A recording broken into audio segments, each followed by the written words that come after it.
Hello and welcome student कल हमने किया था क्वेश्चन नंबर 1। ठीक स्टूडेंट, तो आई होप आपने उसके क्वेश्चन नंबर 1 के सारे पार्ट कर लिए होंगे, बिल्कुल उसी मेथड से जिस मेथड से मैंने आपको वीडियो लेक्चर भेजा था। तो चलो आज मैं क्वेश्चन नंबर कुछ एक दो क्वेश्चन और करवा देता हूँ इस एक्सरसाइज के, जो आपके लिए डिफ़िकल्ट लगेंगे आई थिंक, इसलिए मैं करवा देता हूँ एक दो क्वेश्चन और। तो बाकी वाले पार्ट जितने भी है वो आप लोग खुद ट्राई करेंगे। ठीक है स्टूडेंट, तो देखिए जो डिफ़िकल्ट है वो मैं आपको समझा देता हूँ किस तरीके से हमें फाइंड करना है। जैसे कि क्वेश्चन नंबर 2, देखिए स्टूडेंट मैंने आपको फोटो भेजा था एक्सरसाइज का, आप लोग देख सकते हो एक्सरसाइज में कि क्वेश्चन नंबर 2 क्या है। ठीक है, तो मैं इधर क्वेश्चन 2 लिखूंगा नहीं, सिर्फ बोलूँगा, आप लोग सुने कि एक फंक्शन दिया हुआ एफ एफ एक्स। मैं फंक्शन लिख लेता हूँ। ठीक है स्टूडेंट, एक और मैं फंक्शन लिख लेता हूँ क्या है। हाँ, कह रहा है फंक्शन है एक गिवन एफ ऑफ एक्स। मैंने वैसे ही सोल्यूशन में एफ ऑफ एक्स लिखना ही है, तो मैं सोल्यूशन करूँगा। ठीक है, गिवन एफ ऑफ एक्स इस तरीके से डिफाइन है। किस तरीके से भाई, ये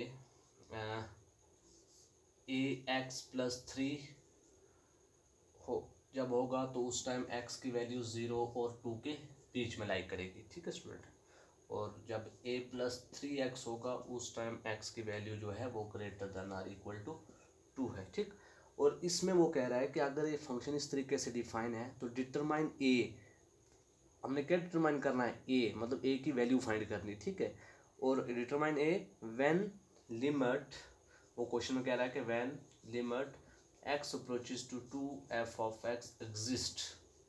कह रहा है जब ये लिमिट एग्जिस्ट करेगा तो तब a की वैल्यू क्या होगी।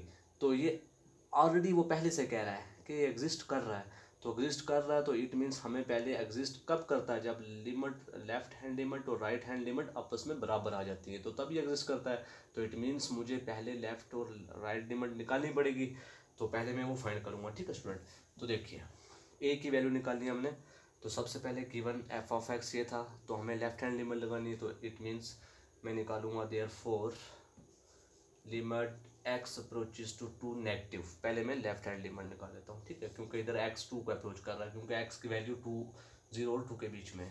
तो एफ ऑफ एक्स अब 2 नेगेटिव के लिए, तो मैंने आपको बोला था कि लेफ्ट हैंड लिमिट कैसे चूज़ की जाती है कि जब एक्स क्या हो, एक्स उस वाली टर्म से जो जिसको एक्स अप्रोच कर रहा है, अगर उससे एक्स क्या हो, छोटा हो अगर, तो उस टाइम एक्स की वैल्यू जो होती है वो लेफ्ट हैंड लिमिट, मतलब लेफ्ट हैंड लिमिट के लिए एक्स की वैल्यू क्या चूज़ की जाती है, जब एक्स क्या हो, जिस नंबर को एक्स अप्रोच कर रहा है ना उस नंबर से एक्स की वैल्यू खुद छोटी हो, तो तब हम कह सकते हैं कि लेफ्ट हैंड लिमिट के लिए फंक्शन डिफाइन है। तो देखिए एक्स 2 को अप्रोच कर रहा है तो इट मीन्स एक्स 2 से छोटा होना चाहिए। तो एक्स 2 से छोटा कहाँ पर है, यहाँ पर भाई, यहाँ पर है ना, एक्स लेस देन 2 है। ठीक है, तो इस कंडीशन में है, तो इस कंडीशन में फंक्शन किस तरीके से डिफाइन है, ए एक्स प्लस 3 तरीके से। तो मैं लिखूंगा limit x approaches to 2 negative, f of x की जगह पर आ जाएगा ए एक्स प्लस 3। ठीक है स्टूडेंट, अब देखिए इक्वल टू, जहाँ जहाँ एक्स है वहाँ वहाँ 2 डाल दो, तो ए इंटू 2 कितना हो जाएगा, 2a। ठीक है स्टूडेंट, हाँ सॉरी फॉर दिस। उसके बाद मैंने आपको बताया था कि नेगेटिव के लिए हम एक्स को क्या चूज़ करते हैं, मतलब क्या पुट करते हैं। तो उसके लिए हमें क्या करना पड़ता है, पुट, मैं लिखूँगा पुट एक्स इक्वल टू, क्या लिखते थे भाई, ए माइनस एच। अगर एक्स ए को अप्रोच कर रहा है तो एक्स की वैल्यू ए माइनस एच है, तो इधर एक्स किसको अप्रोच कर रहा है, 2 को, तो एक्स की वैल्यू आएगी 2 माइनस एच। ठीक है, और सो दैट आगे वही लिखना आपको पता है, so that h approaches to 0, चूंकि एक्स जो है वो इसको अप्रोच कर रहा है 2 माइनस को। ठीक है स्टूडेंट, तो देन देखिए क्या हो जाएगा, limit x approaches to 2 negative, f of x equal to हो जाएगा ए एक्स प्लस 3, मतलब लिमिट एक्स, अब एक्स की जगह पर क्या आ रहा है, एच, क्योंकि अगर एक्स की वैल्यू ये है तो इसका मतलब ये है कि एच 0 को अप्रोच कर रहा है। तो चूँकि अगर एच 0 को अप्रोच कर रहा है तो ए एक्स, जहाँ जहाँ एक्स है वहाँ वहाँ डाल देना 2 माइनस एच, तो आ जाएगा आपके पास ए इंटू 2 माइनस एच और प्लस 3 का 3। ठीक है स्टूडेंट, ये चीज़ आ जाएगी ना, ये दिख रहा है आपको, हाँ, तो ये चीज़ आ जाएगी। अब एच किसको अप्रोच कर रहा है भाई, मैंने कुछ नहीं किया भाई, सिर्फ जहाँ जहाँ एक्स था वहाँ उसकी वैल्यू ये पुट कर दे, ठीक है। तो ये अलजेब्रा ऑफ लिमिट्स का तरीका है, ये मैंने आपको कल बताया था, ठीक है। तो देखिए मैं लिमिट निकालने का तरीका by the method of algebra. तो अलजेब्रिक टाइप की लिमिट निकालने का ये एक तरीका होता है, लेफ्ट हैंड लिमिट और राइट हैंड लिमिट का, जो मैंने आपको कल बताया था कि एक्स को किस तरीके से सब्स्टिट्यूट करना है, ठीक है स्टूडेंट। तो अब देखिए जहाँ जहाँ एच है वहाँ जीरो डाल दो, तो 2 - 0 2 आएगा, और 2 को अंदर मल्टीप्लाई करोगे तो 2a आ जाएगा, क्योंकि 2 - 0 2 होता है ना भाई, तो 2 × 2a प्लस 3, तो आ जाएगी वैल्यू 2a प्लस 3, ये निकल जाएगी 2 नेगेटिव के लिए, ठीक है स्टूडेंट। आई होप आपको यहाँ तक समझ आया होगा। अब इसी तरीके से देखिए, इसी तरीके से similarly limit x approaches to 2 positive f of x, तो 2 पॉजिटिव के लिए कौन सी लिमिट है, ये वाली, ये मतलब x 2 से बड़ा होना चाहिए, वो ये वाला है, तो मतलब limit x approaches to 2 + a + 3x हो जाएगा। तो सिमिलरली इसमें क्या पुट कर देंगे, लिमिट h अप्रोचेस टू 0 और a की जगह पर a + 3x की जगह पर क्या आ जाएगा भाई, यहाँ पीछे हमने 2 - h पुट किया था, और इसमें क्या करेंगे 2 + h पुट कर देंगे, ठीक है स्टूडेंट। तो अब जहाँ जहाँ h है वहाँ 0 डाल दो, तो यहाँ पर 0 आ जाएगा, तो 2 × 3 6 मतलब a + 6, तो आप ऐसे भी लिख सकते हो 6 + a लिखो या a + 6 लिखो, एक ही बात है, ठीक है स्टूडेंट। तो ये वैल्यू आ जाएगी, ठीक है ना, जब h की वैल्यू अंदर पुट करेंगे तो a + 6 आ जाएगा, ठीक।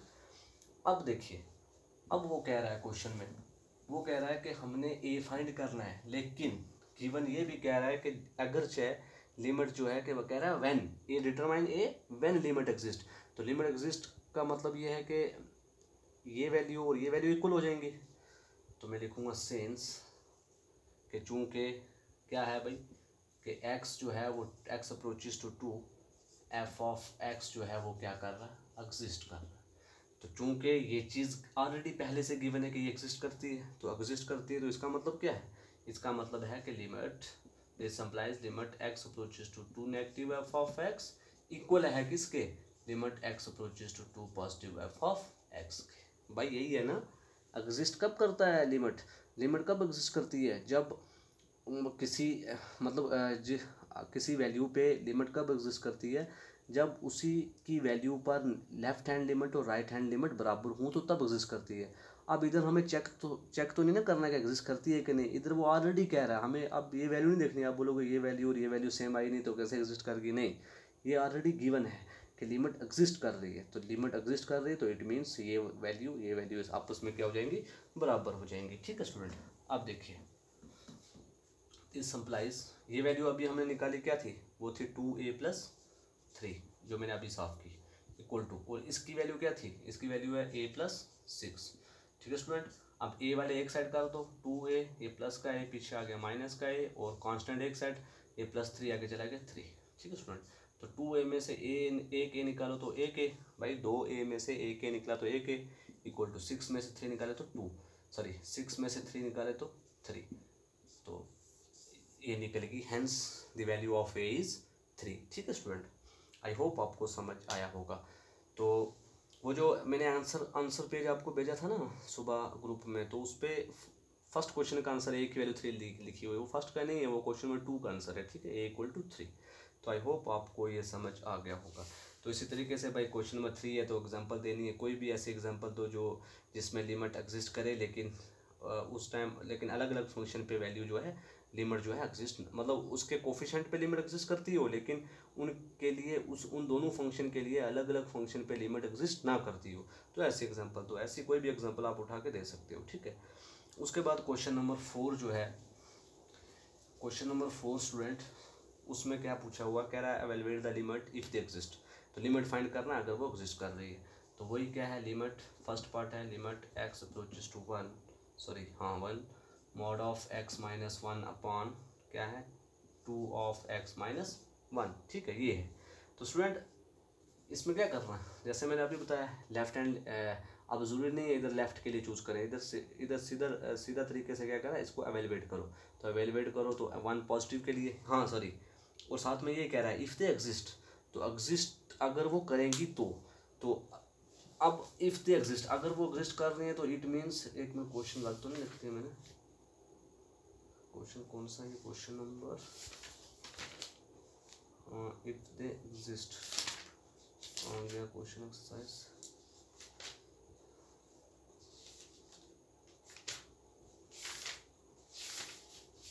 सॉरी स्टूडेंट,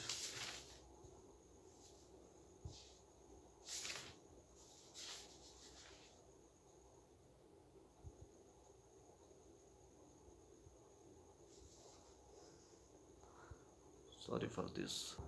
ठीक है स्टूडेंट, तो ये इसमें भी वही है, सॉरी, इफ़ दे एग्जिस्ट कह रहा है, वो कह रहा है इफ़ दे एग्जिस्ट, तो चेक करना है हमने, ठीक है ना। इसमें भी पहले हम वन नेगेटिव के लिए, अब इसमें नेगेटिव और पॉजिटिव के लिए हमें चूज़ करने की ज़रूरत नहीं है कि हम कौन सा नेगेटिव के लिए कौन सी वैल्यू आएगी, इधर वो चीज़ नहीं है, इधर डायरेक्ट से लिमिट दे रखी है, ठीक है। इधर ही नेगेटिव लिमिट लगाएंगे तो ही तब भी यही फंक्शन रहेगा, पॉजिटिव लिमिट लगाएंगे तब भी यही फंक्शन रहेगा, लेकिन सिर्फ वैल्यू चेंज होगी, कौन सी, एक्स की वैल्यू। जब वन नेगेटिव के लिए निकालूंगा तो एक्स के लिए क्या पुट किया जाएगा, वन माइनस एच, ठीक है स्टूडेंट। और जब पॉजिटिव की वैल्यू निकालूंगा तो पुट किया जाएगा एक्स की वैल्यू वन प्लस एच, बस ये फ़र्क ध्यान रखना है। तो अगर एग्जिस्ट कर रही है तो ठीक, इक्वल आ रही है तो वेल, अगर नहीं आ रही तो हम बोलेंगे डज नॉट एग्जिस्ट, ठीक है स्टूडेंट। ये था क्वेश्चन नंबर 4, आई होप आप दूसरा तीसरा पार्ट कर लोगे, ठीक है। उसके बाद क्वेश्चन नंबर 5 जो है, इसमें थोड़ा क्या है, ये एक एक्सप्रेशन है क्वेश्चन नंबर 5 में, थोड़ी ये मैं आपको एक्सप्लेन करवा देता हूँ एक पार्ट।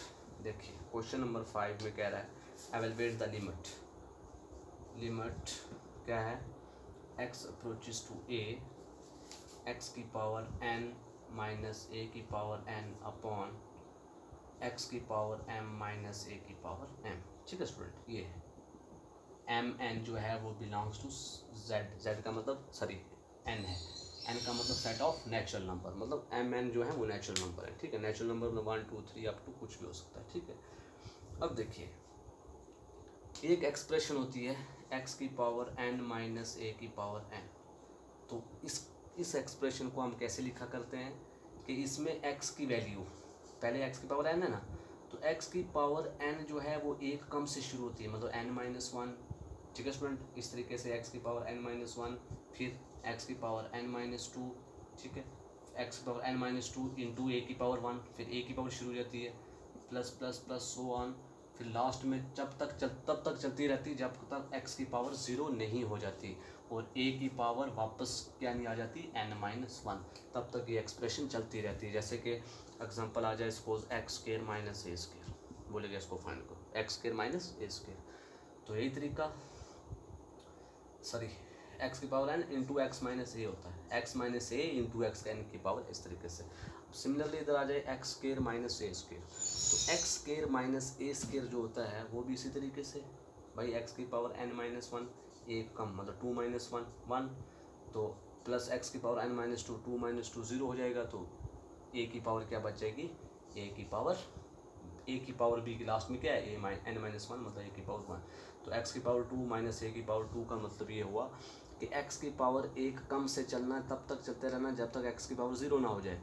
तो x की पावर 0 इधर दूसरे स्टेप में हो जाती थी, और a की पावर तब तक चलते रहना जब तक a की पावर एक कम ना हो जाए, टू माइनस वन मतलब वन हो जाए। ऐसे ही अगर एक्स क्यूब माइनस ए क्यूब होता तो उसको हम लिखते हैं एक्स की पावर टू प्लस एक्स की पावर मतलब ए कम टू, फिर एक्स की पावर वन इंटू ए, फिर एक्स की पावर 0 इंटू ए की पावर वन प्लस एक्स की पावर सपोज मतलब एक्स की पावर वन ज़ीरो, फिर लास्ट में ए की पावर टू, मतलब इस तरीके से ए कम वन फिर बढ़ती जाएगी, ठीक है। ए की मतलब एक्स की कम होती जाएगी और ए की बढ़ती जाएगी, तो तब तक नहीं छोड़ेंगे जब तक वापस से हमें एक्स की पावर एक कम ना मिल जाए, मतलब सॉरी ए की पावर एक कम ना मिल जाए, मतलब टू, और एक्स की पावर 0 ना आ जाए, तब तक हम इसको एक्सपेंड करते रहते हैं। ये एक एक्सप्रेशन इस फॉर्म की एक्सप्रेशन होती है, उसको इस तरीके से ब्रेक किया जाता है, ठीक है।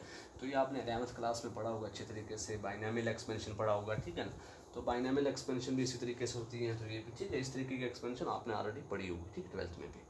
तो देखिए इसको कैसे करना है, तो वही अभी जो मैंने बताया, limit x approaches to a, x की पावर n माइनस ए की पावर n की एक्सपेंशन होती है x minus a into x की power n minus one plus x की power n minus two into a plus plus plus plus x की power last में 0 हो जाएगी, मतलब प्लस प्लस जाती जाएगी, लास्ट में ए की पावर n माइनस 1 हो जाएगी। ठीक है स्टूडेंट। सिमिलरली अपॉन नीचे भी x की पावर m माइनस ए की वही हो गया, x minus a into x की power m minus 1 plus x की power m minus 2 plus plus plus a की पावर m माइनस 2।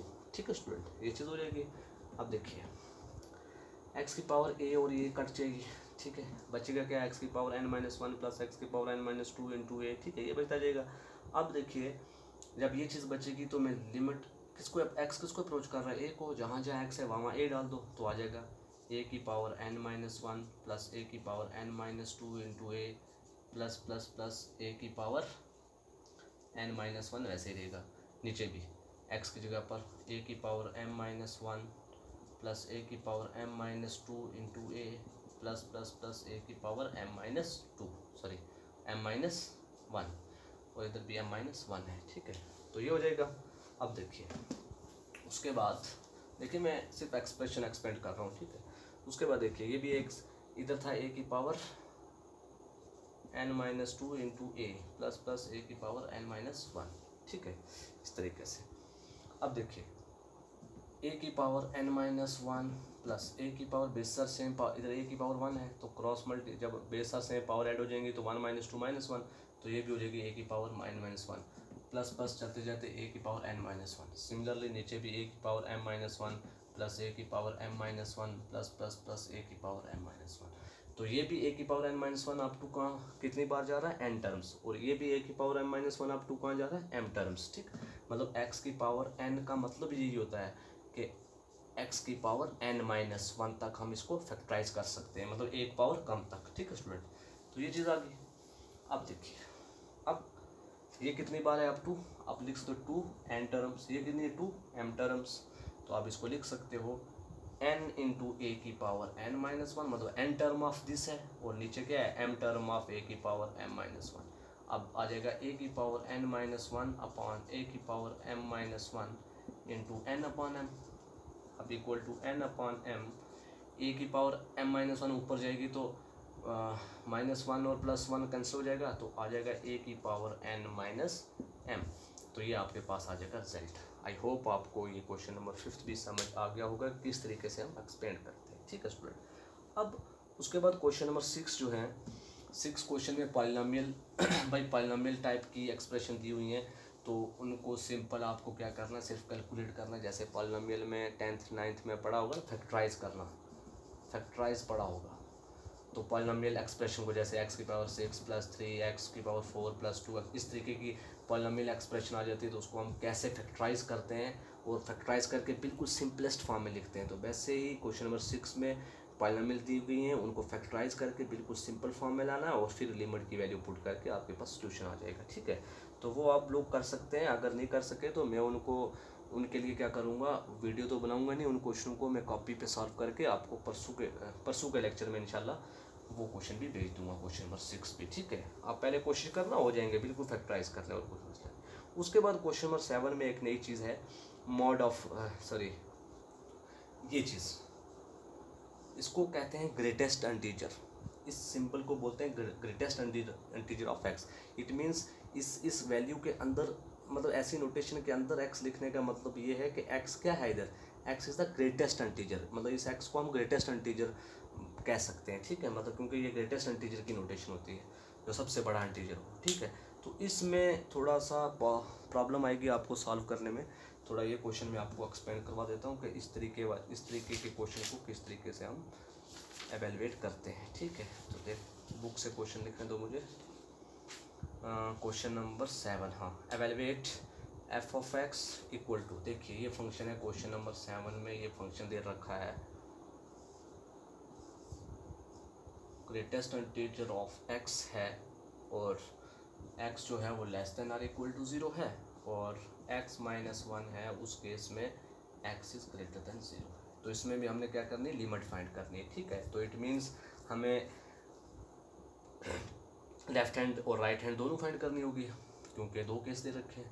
तो सबसे पहले मैं, अब पता करना कैसे, तो मैं डायरेक्ट करता हूँ। Therefore limit x approaches to x, किसको अप्रोच करेगा, इधर 0 को, क्योंकि x की वैल्यू 0 के बीच में ना, तो x 0 को अप्रोच करेगा। It means 0 negative f of x अब equal to limit x approaches to zero negative. तो जीरो नेगेटिव के लिए भाई, जीरो नेगेटिव का मतलब है जिसमें x जो है, x जिसको अप्रोच कर रहा है ना, x उससे छोटा होगा। अगर x छोटा होगा तो नेगेटिव होगी। तो छोटा किस केस में? इस केस में। तो इस केस में फंक्शन की वैल्यू क्या है? Greatest integer of x। ठीक है स्टूडेंट, अब इसमें क्या करना है चेंज, जहाँ पर भी ग्रेटेस्ट इंटीजर आ जाए तो उस केस में आपको क्या चूज़ करना है भाई, limit x approaches to zero negative हो या जीरो पॉजिटिव हो, ग्रेटेस्ट इंटीजर के लिए आपको डायरेक्ट आंसर लिखना है कि ये किसके बराबर होता है, a-1 के। आप बिकॉज लिख सकते हो, बिकॉज कि limit x approaches to zero, greatest integer of x जो होता है वो a-1 के बराबर होता है। ठीक है स्टूडेंट, तो कभी टाइम लगा, एग्ज़ाम जब सिलेबस हो जाएगा इंशाल्लाह टाइम लगा तो मैं इस चीज़ का आपको प्रूफ भी करवा दूंगा कि ये ग्रेटेस्ट इंटीजर a-1 के बराबर क्यों होता है, प्रूफ भी करवा दूंगा। ठीक है स्टूडेंट, जब कभी टाइम लगा तो। फिलहाल आप सिर्फ रिजल्ट याद रखें कि जब भी कभी ग्रेटेस्ट इंटीजर होगा तो उसका रिजल्ट डायरेक्ट होता है a-1। ठीक स्टूडेंट, चाहे वो पॉजिटिव हो, चाहे वो राइट लिमिट हो, चाहे वो लेफ्ट लिमिट हो। ठीक है, तो आ जाएगा 0-1, क्या आ जाएगा, a-1। अब जब कि a-1 आ जाएगा तो a क्या है इधर, a-1 होगा, लेकिन a क्या होगा, जिसको x अप्रोच करेगा। तो x किसको अप्रोच कर रहा है, 0 को, तो 0-1। तो क्या आ जाएगा, 0-1 की वैल्यू -1। ठीक है स्टूडेंट, तो याद रखना कि जब भी कभी limit x approaches to a f of x, मतलब x अप्रोचेस टू a और ग्रेटेस्ट इंटीजर ऑफ x की लिमिट निकालनी हो तो वो किसके बराबर होता है, a-1 के। और x किसको अप्रोच कर रहा है इधर, उधर जर्नल a को कर रहा था तभी a-1 है, इधर x किसको अप्रोच कर रहा है, 0 को, तो 0-1। ठीक है स्टूडेंट, ये ग्रेटेस्ट इंटीजर के लिए ये चीज़ याद रखें आप लोग। ठीक, तो आ जाएगा 0-1, तो ये आगे लिमिट आंसर आ गया -1। अब similarly and limit x approaches to 0 positive f of x के लिए क्या आ जाएगा, x-1। तो x-1 लिमिट लिख सकते हैं आप, लिमिट 0 पॉजिटिव, तो x-1 के लिए क्या आएगा वही। अब x-1 तो ग्रेटेस्ट इंटीजर नहीं ना, तो इसके लिए क्या पुट करेंगे, x की वैल्यू 0 + h, क्योंकि a + h होता है तो a की जगह पर 0 है, तो x की जगह पर पुट करेंगे a + h। तो आप इधर लिखोगे equal to limit h approaches to 0, x की जगह पर a + h, a की जगह पर इधर क्या है, 0, तो 0 + h -1। अब h जहाँ जहाँ h है वहाँ 0 डाल दो, तो h की जगह पर आ जाएगा 0, तो 0 + 0 0, तो -1। It means right hand limit भी -1 आई और लेफ्ट हैंड भी -1 आई। तो हम कह सकते हैं therefore limit x approaches to 0 negative equal to है limit x approaches to 0 positive f of x के। ठीक है, तो therefore limit x approaches to 0 f of x किसके बराबर आ जाएगा, -1 के बराबर। ठीक है स्टूडेंट, तो यही हमने एवेलुएट करना था। जब आप लिखोगे ना देयरफॉर नीचे के सिमिलर आ गई, तो उसके बाद लिखेंगे दिस इम्प्लाइज लिमिट, जैसे होता है ना x approaches to a negative f of x equal आ जाए limit x approaches to a positive f of x, और उसको हम जर्नल लिखते हैं limit x approaches to a f of x, ये लिखते हैं जर्नल। तो सिमिलरली इधर x अप्रोच किसको कर रहा है, 0 नेगेटिव को और पॉजिटिव को, तो दोनों इक्वल आ गई, तो इसका मतलब हुआ this implies limit x approaches to 0 f of x की वैल्यू कितनी आ गई, -1। तो यही हमने फाइंड करना था। ठीक है स्टूडेंट, ये हमने एवेलुएट करना था। आई होप आपको समझ आ गया होगा। तो अब देखिए इसी तरीके से ग्रेटेस्ट इंटीजर वाला क्वेश्चन नीचे भी है, क्वेश्चन नंबर 8 और क्वेश्चन नंबर 9 भी है। तो आप लोग क्या करेंगे, क्वेश्चन नंबर 9 वगैरह ये सारे खुद कर लेंगे, मैं आपको करवाता हूँ क्वेश्चन नंबर 8 का कोई एक पार्ट। ठीक है, तो 9 बिल्कुल ईजी है, 9 में कोई परेशानी वाली बात नहीं है। ठीक है, तो 9 अगर 9 भी हो जाएगा आपसे, अगर नहीं हुआ तो कोई बात नहीं, मैं 9 को भी आपको इंशाल्लाह परसों के लेक्चर में ज़रूर पढ़ा दूँगा। ठीक है, तो मैं एक 8th का एक पार्ट लेता हूँ, क्वेश्चन नंबर 8 का, उसमें ग्रेटेस्ट इंटीजर है वो एक लेता हूँ। जैसे कि फर्स्ट पार्ट है, ठीक है, कह रहा है लिमिट कीजिए, शो कीजिए, show that limit x approaches to a negative f of x, f of x की जगह पर क्या है, x minus greatest integer of x equal to किसके बराबर शो करना है, a1 के बराबर, और a जो a दे रखा वो क्या है, a इज एनी इंटीजर, कह रहा है ये लिमिट इसके बराबर शो करनी है हमें। ठीक है स्टूडेंट, तो इसके बराबर शो करने के लिए देखिए आपको क्या फाइंड करना है। सबसे पहले मैंने अभी बताया आपको, आप ऐसे लिखोगे दिस सिंपल, आप ऐसे लिखोगे गिवन ये है इक्वल टू, ठीक है, गिवन ये लेंगे लेफ्ट हैंड और राइट हैंड के बराबर बताएंगे कि 1 के बराबर आता है कि नहीं। ठीक है, तो आप क्या करेंगे, टेकिंग लेफ्ट हैंड साइड, या ऐसे लिख सकते हो आप कि स्टार्टिंग में आप लिखोगे here limit x approaches to a negative x minus mod of sorry greatest integer of x equal to क्या हो जाएगा। देखिए अब मैंने अभी आपको बताया कि जहाँ पर ग्रेटेस्ट इंटीजर आ जाएगा उस पर वैल्यू क्या हो जाती है, जो x जिसको अप्रोच कर रहा वो -1 हो जाती है। तो इसकी वैल्यू क्या आ जाएगी फिर, या हम इसको ऐसे भी लिख सकते हैं ना, इक्वल टू लिमिट, जैसे मैंने कल आपको बताया था कि limit x approaches to a f of x plus g of x आ जाए, तो उसको हम अलग अलग लिमिट खोल सकते हैं। तो सिमिलरली ये भी एक फंक्शन है, ये भी एक फंक्शन है, तो मैं अलग अलग लिमिट लगा सकता हूँ। x approaches to a negative x minus limit x approaches to a negative greatest integer of x, मतलब इसकी लिमिट अलग से इसकी अलग से। ये अलजेब्रा ऑफ लिमिट से ही कहता है हमें। अब इसी इक्वल के नीचे इक्वल, देखिए x किसको अप्रोच कर रहा है, a नेगेटिव को, तो इट मीन्स जहाँ जहाँ x है वहाँ a पुट कर देंगे, तो इस जगह पर आ जाएगा a माइनस आगे क्या है ग्रेटेस्ट इंटीजर। तो ग्रेटेस्ट इंटीजर के लिए क्या होता है कि जो जिसको x अप्रोच कर रहा है वो -1, तो x किसको अप्रोच कर रहा है a को, तो a -1 आ जाएगा। ठीक है स्टूडेंट, ये समझ आ रहा है आपको। इसकी जगह तो आ गया ना a, यहाँ पर सिर्फ सिंपल x था, ग्रेटेस्ट इंटीजर नहीं था, इसके लिए वही आएगा जिसको x अप्रोच कर रहा है, तो x a को अप्रोच कर रहा है तो a आएगा। लेकिन यहाँ पर है ग्रेटेस्ट इंटीजर, तो ग्रेटेस्ट इंटीजर के लिए अभी मैंने आपको बताया कि जिस नंबर को x अप्रोच करेगा वो -1 किया जाता है, तो x a को अप्रोच कर रहा था a -1, तो यहाँ से देखिए ये प्लस का a माइनस का a कट जाएगा, तो क्या बचेगा इसको मैं ऐसे लिख सकता हूँ a माइनस को जब अंदर मल्टीप्लाई करूँगा माइनस a और माइनस माइनस +1, यहाँ से माइनस का a प्लस का a कट गया, तो क्या बचा आपके पास 1 बचा। तो हम लिख सकते हैं इक्वल टू दिस इम्प्लाइज कि hence limit x approaches to a negative x minus greatest integer of x equal to क्या है 1। तो यही हमने प्रूव करना था, ये हमने शो करना था। आई होप अब आपको समझ आ गया होगा कि ग्रेटेस्ट इंटीजर किस तरीके से फाइंड किया जाता है। ठीक है स्टूडेंट, तो इसी तरीके से अब क्वेश्चन नंबर 8 के सारे पार्ट बिल्कुल सिंपल हैं, इसी मेथड से आप लोग कर सकते हैं। और क्वेश्चन नंबर 9 जो है, क्वेश्चन नंबर 9 में भी वही ग्रेटेस्ट इंटीजर की बात है, तो उसमें भी आप ग्रेटेस्ट इंटीजर की जगह ग्रेटेस्ट इंटीजर का तरीका लगाकर आप लोग उस क्वेश्चन नंबर 9 को भी आराम से फाइंड कर सकते हैं। ठीक है, आई होप आपको आज का मेथड और अच्छे तरीके से समझ आ गया होगा। तो अब बाकी वाले क्वेश्चन मैं नहीं करवाऊँगा, क्वेश्चन मैं ऑलरेडी आपको ग्रुप में भेज चुका हूँ, आप वहाँ से देख सकते हैं। तो कल इंशाल्लाह हम करेंगे नेक्स्ट एक्सरसाइज के ऊपर बेस्ड ऊपर कोई टॉपिक क्या है वो हम कल के लेक्चर में देखेंगे। ठीक है स्टूडेंट, ओके, थैंक यू।